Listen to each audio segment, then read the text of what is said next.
Halo, selamat malam para Bapak Ibu VTuber seluruh Indonesia. Berjumpa kembali dengan saya Luis dari channel VTubeinternational.com. Salam VTuber. Pada kesempatan hari ini saya akan menjawab pertanyaan-pertanyaan dan juga menjelaskan apa yang Bapak Ibu tanyakan di channel-channel saya selama ini dalam kolom-kolom komentar. Oke, kita akan mulai. Oke, pertanyaan pertama datang dari Pak Hardi Productions. Salam VTube, Pak Hardi. Saya ada pertanyaan Pak Luis, kenapa ada banyak iklan tanpa ada logo ADS? Sedangkan bagi VTuber tidak ada mendapatkan manfaat karena tidak bisa menghasilkan VP. Oke, Pak Hardi ya. Jadi memang dalam konten kita, kalau ada 10 konten yang tidak ada ADS-nya dan baru ada 1 konten yang ada ADS. Memang kita dari awal konsepnya sedemikian Pak Adi, karena tidak semua orang itu hanya iklan dulu. Orang akan bosen kalau hanya semuanya full iklan, ya. Jadi sama seperti di aplikasi lain, misalkan ada aplikasi YouTube, mereka pun iklan itu hanya sebagian, ya. Nggak mungkin kalau kita dikasih iklan semua, orang akan merasa jenuh, ini kok vulgar gitu, ilegal semua. Jadi memang dari awal member pun berhak untuk memberikan mengiklankan diri tanpa berbayar. Tapi kalau iklan yang berbayar, maka akan masuk sebagai ADS. Demikian Pak Ardi, semoga bisa menjawab pertanyaan Pak Ardi. Terima kasih. Pertanyaan kedua datang dari Pak Fatur A. Bang, kalau semua member sudah naik Diamond, jadi siapa lagi yang akan membeli VP kami? Oke, Bang Fatur. Jadi kalau Bapak menyampaikan bahwa semua member menjadi Diamond, menurut saya itu bukan hal yang mudah, ya. Seperti kita tahu sekarang, kita sudah berjalan VTube itu sekitar 7 bulan sampai dengan bulan November ini. Nah, Bapak bisa perhatikan ada berapa member yang akan join setiap hari dan berapa Diamond yang akan jadi seorang Diamond setiap hari. Bapak bisa lihat bahwa sampai dengan sekarang Diamond itu nggak lebih dari 50 orang Bapak. Itu pun selama 7 bulan. Tapi member yang berkembang sampai sudah tembus di hari ini tanggal 27 November sudah tembus angka 10 juta member. Jadi pertumbuhan dari orang yang mencapai Diamond dan orang yang daftar baru jauh lebih banyak orang baru. Jadi kalau Bapak tadi bertanya bagaimana semua jadi Diamond semua? Kalau jadi Diamond semua yang di bawahnya juga pasti lebih banyak Pak. Tidak mungkin terjadi Diamond semua ya. Secara logika demikian. Semoga bisa menjawab pertanyaan ke Bapak. Terima kasih. Pertanyaan selanjutnya datang dari Lintas Batas. Siang Pak, mau tanya, VTube atau perusahaan tidak boleh menerbitkan VP. Lalu bagaimana dengan kompensasi yang diberikan ke member kok diperbolehkan? Mengapa kode KBLI adalah aktivasi TI jasa komputer bukan advertising? Terima kasih Pak, long live VTube, ya. Oke, untuk Lintas Batas, jadi memang perusahaan memang dari awal kita berkomit tidak menerbitkan VP. Kalau kita menerbitkan VP berarti kita adalah perusahaan skema Ponzi, di mana VP-nya dijual kepada member.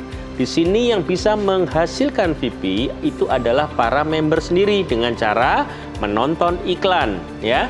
Jadi ingat, VP bukan diproduksi oleh perusahaan, tapi VP dihasilkan oleh member yang menonton iklan, maka akan mendapatkan VP.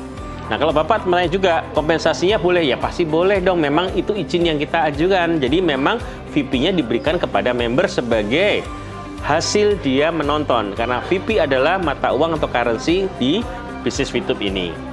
Kalau Bapak tanya mengapa kode KLB-nya aktivasi TI atau teknologi informasi, benar Pak. Memang aplikasi VTube adalah aplikasi big data Pak. Tetapi kita menggunakan advertising, social advertising untuk bisnis kita. Tapi kalau kita bicara backbone-nya adalah kita memang adalah aplikasi big data atau aplikasi TI. Ya, sama seperti YouTube. YouTube juga ada iklannya, ada macamnya video, tapi dia adalah TI juga. Sama seperti Gojek, sama seperti Tokopedia. Semuanya adalah aplikasi. Oleh karena itu, kita semua aplikasi termasuk Fitup di bawah naungan Kominfo. Ya, hal ini sama dengan aplikasi-aplikasi lain termasuk Fitup di bawah naungan Kominfo, bukan di bawah OJK, karena kita bukan berupa aplikasi yang untuk ke financial. Jadi kita di bawah Kominfo. Demikian Bapak Ibu sekalian. Pertanyaan berikutnya datang dari Pak Tampuan Channel. Ya, menanyakan, Pak, mau tanya, setiap penjualan VIP kan experience berkurang 10. Jadi kalau experience-nya habis bagaimana mau jual VIP? Harap dijawab ya Pak. Oke, untuk Pak Tampuan, jadi kita memang kalau Bapak membernya masih sedikit, maka Bapak akan level akan naik seiring dengan jumlah member. Jadi kalau Bapak minimal ada 4 member, maka Bapak akan naik menjadi level 2. Kalau Bapak naik lagi jadi 8 member, maka akan naik level 3 dan seterusnya sampai dengan level tertinggi level 6 ya. Nah, ada suatu kelebihan yang Bapak harus tahu. Apabila Bapak tidak kepingin experience-nya dipotong, maka harus menaikkan level tadi dari 2 jadi 2 plus, 3 plus, 4 plus, dan 5 plus. Bagaimana membuat level jadi plus?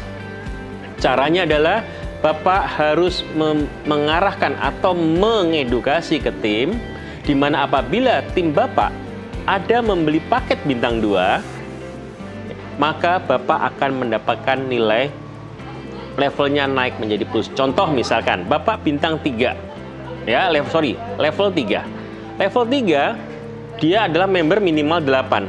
Tetapi dari level 3 tadi, bila ada 4 orang dari tim Bapak yang membeli paket bintang 2 sebanyak 4, maka Bapak akan menjadi levelnya 3 plus.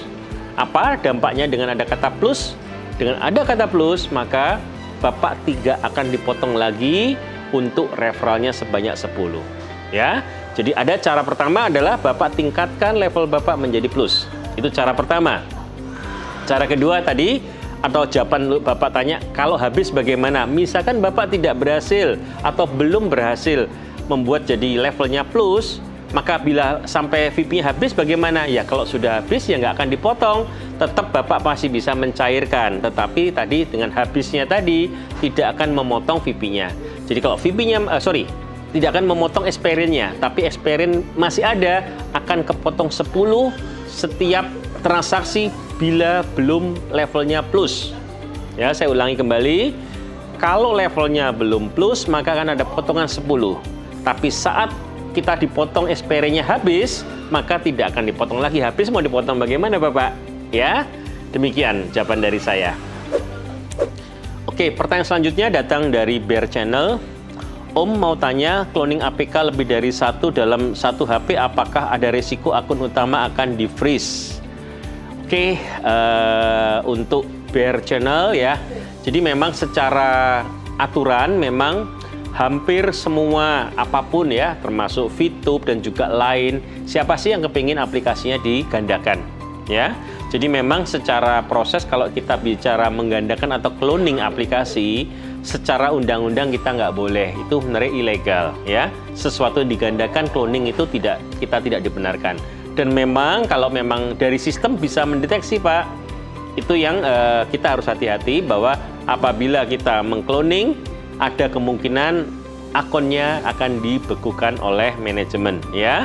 Jadi selama ini kalau cloning ya kita belum tahu kapan akan terjadi hal itu, tapi ada potensi ya. Jadi sebaiknya gunakan cara login dan logout, karena seperti kita tahu bahwa satu akun atau satu rekening bank boleh digunakan untuk maksimal 4 akun. Artinya secara nggak langsung kita boleh maksimal sampai dengan 4. Ya, Bapak boleh menggunakan 4 akun punya untuk akun keluarga. Asal benar ya ID-nya, jangan ID-nya abal-abal. Nanti kalau abal-abal ada orang lain yang mengklaim, maka akan hilang ID Bapak. Ya, gunakan akun keluarga Bapak sesuai dengan jumlah keluarga di Bapak. Ya, itu yang diperbolehkan dengan cara login dan logout. Oke, semoga menjawab Pak Ber. Oke, pertanyaan terakhir datang dari Pak Sidu Water. Pak mau tanya, bagaimana caranya untuk mengetahui leader atau PLC satu garis lurus di atas kita? Karena kita tidak tahu lagi jaringan kita masuk PLC siapa. Oke, Pak Sidu ya. Jadi memang ya, di bisnis YouTube sistemnya memang dibikin hanya satu level ya. Jadi baik ke atas maupun ke bawah hanya satu level. Bapak hanya bisa melihat jaringan di atas Bapak satu level atau orang yang mengenalkan Anda atau sponsor Anda. Apabila sponsor Anda tidak aktif ya kita tidak bisa nanyakan lebih lanjut. Yang bisa tahu upline berikutnya lagi siapa? Ya dia yang harus tahu karena di sistemnya hanya dia yang tahu ya. Jadi tapi sebenarnya yang lebih pokok Pak, bisnis VTube itu upline atau orang yang mensponsorin Anda itu hanyalah suatu mata rantai yang membantu Anda join ke bisnis VTube ini. Bukan semata-mata dia harus menjadi suatu atasan kita atau bagaimana. Karena dia hanya sebagai rantai yang menghubungkan Bapak dengan bisnis VTube ini. Dengan itu, tanpa upline pun sebenarnya Bapak bisa berdiri sendiri. Karena kunci dari suksesnya bisnis VTube adalah tergantung Anda sendiri, bukan tergantung upline Anda. Upline memang betul support, tetapi lebih tergantung daripada Anda yang melakukan atau menjalankan bisnis VTube. Karena bisnis VTube ini adalah bisnis ownership-nya di kita sendiri. Demikian Bapak, jadi Bapak tidak perlu harus tahu bagaimana kita mencari pun tidak bisa. Biarkan, yang penting Bapak berkembang dengan diri Bapak. Bapak Ibu sekalian, saya mengucapkan terima kasih kepada Bapak Ibu yang sudah memberikan komen-komen positif di channel saya ini. Dan bagi rekan-rekan yang masih terbiasa untuk menitipkan referral atau titip promosi di channel saya mohon bantuannya untuk lebih menahan ya, karena saya mulai channel saya yang hari ini dan seterusnya kita akan mendelete untuk yang hanya menitipkan referral di channel komen-komen kami. Jadi kita bangun channel ini untuk mengedukasi kepada Bapak Ibu semua. Jadi mohon support dan partisipasi dari Bapak Ibu yang hanya menitipkan referral. Janganlah lakukan itu lagi. Karena kasihan member-member yang tidak tahu hanya referral join, ternyata mereka hanya ikut tetapi tidak tahu secara konsep bisnisnya. Ya, untuk itu saya mohon partisipasinya. Jangan lupa subscribe, like, dan juga komen di channel saya ini.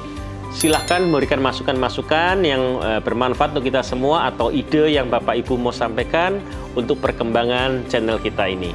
Dan jangan lupa share apabila channel ini bermanfaat untuk orang lain. Terima kasih. Salam VTuber.